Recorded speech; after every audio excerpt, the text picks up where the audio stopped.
Hi hello ಎಲ್ರಿಗೂ ನಮಸ್ತೆ. ನಾನಿವತ್ತು ವಾಂಗಿಬಾತ್ ಮಾಡ್ತಾಯಿದ್ದೀನಿ.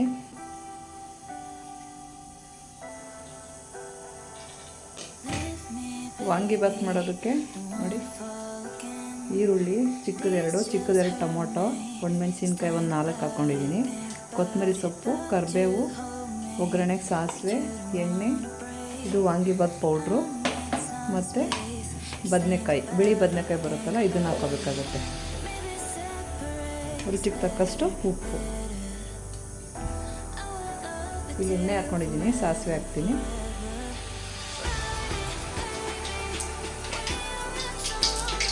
ಸಾಸಿವೆ ಸಿಗುತ್ತೆ, ಕರಿಬೇವು,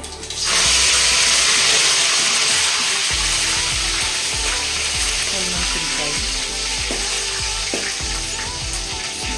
ಹಾಕ್ಕೊಂಡಿದ್ದೀನಿ.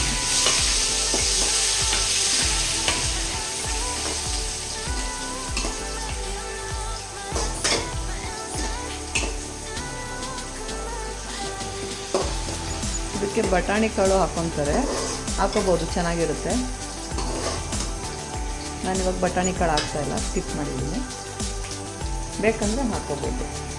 ಇದು ಎಮರ್ಜೆನ್ಸಿ ದಿಢೀರಂತ ಮಾಡೋದ್ರಿಂದ ಅದನ್ನು ಇರಲಿಲ್ಲ ಅಂತೇಳಿ ಹಾಕ್ತಾಯಿಲ್ಲ, ಬೇಕಾದ್ರೆ ಹಾಕೋಬೋದು, ಹಂಗೇನು ಚೆನ್ನಾಗಿರುತ್ತೆ.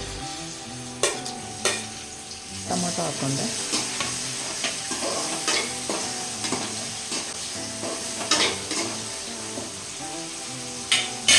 ಈಗ ಬದನೆಕಾಯಿ ಹಾಕ್ಕೊಂಬಿಡೋಣ.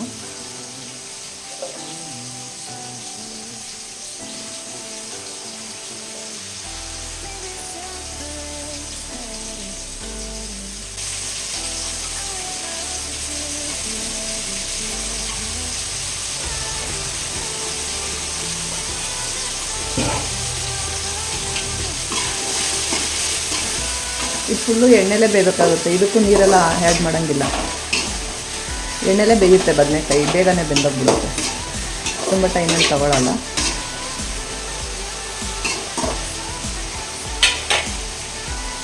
ಈಗ ಎಷ್ಟು ಬೇಕಾದ್ರೆ ಉಪ್ಪು ಹಾಕ್ಕೊಂಡ್ಬಿಡ್ತೀನಿ.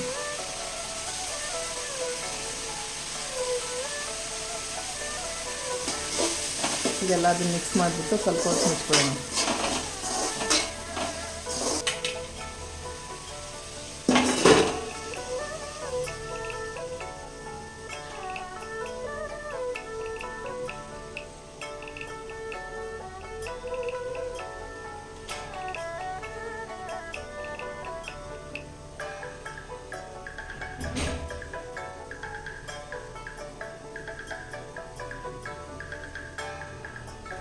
ಬೆಂದಿದೆಯಾ ಅಂತ ಒಂದ್ಸಲ ಚೆಕ್ ಮಾಡ್ಕೊಂಬರೋಣ.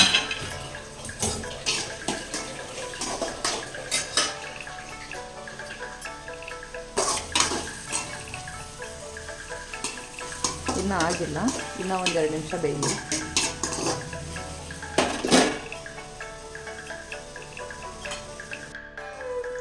ಇವಾಗ ನೋಡೋಣ ಬೆಂದಿರುತ್ತೆ ಅಂತ. 5 ನಿಮಿಷ ಆಗಿದೆ.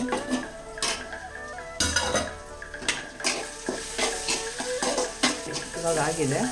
ಇದಾಗಿದೆ ಇಲ್ಲ ಅಂತ ಹೆಂಗೆ ಗೊತ್ತಾಗುತ್ತೆ ಅಂದರೆ ನೋಡಿ, ಒಂದು ಪೀಸ್ ಮೇಲೆ ಈ ಥರ ಹಿಂಗೆ ಪ್ರೆಸ್ ಮಾಡಿದ್ರೆ ನೋಡಿ ಸ್ಮ್ಯಾಶ್ ಆಗುತ್ತೆ. ಅದು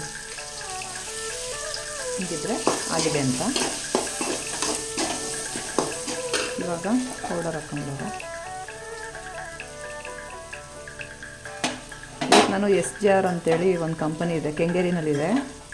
ನಮ್ಮ ಮನೆಗೆ ಎಲ್ಲ ಪೌಡರು ಯಾವುದೇ ಆದರೂ ಬಿಸಿಬೇಳೆಬಾತು, ವಾಂಗಿಬಾತು, ಸಾಂಬಾರು ಯಾವುದೇ ಆದ್ರೂ SJR ಕಂಪ್ನಿದೆ ಉಪಯೋಗಿಸೋದು. ತುಂಬ ಟೇಸ್ಟಾಗಿರುತ್ತೆ. ಅದು ಆಫೀಸು ಫ್ಯಾಕ್ಟ್ರಿ ಬಂದು ಕೆಂಗೇರಿನಲ್ಲಿದೆ.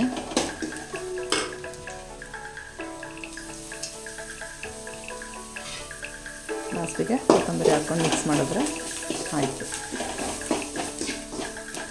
ಇನ್ನು ಕೆಲವರು ಇದಕ್ಕೆ ಹುಣಸೆಹಣ್ಣು ಹುಳಿನೂ ಬಿಡ್ತಾರೆ, ಟೊಮೊಟೊ ಸ್ಕಿಪ್ ಮಾಡ್ತಾರೆ.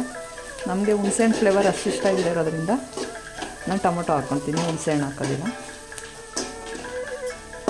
ನೋಡಿ ಆಗಿದೆ. ಇವಾಗ ರೈಸ್ಗೆ ಮಿಕ್ಸ್ ಮಾಡ್ಕೊಳ್ಳೋಣ.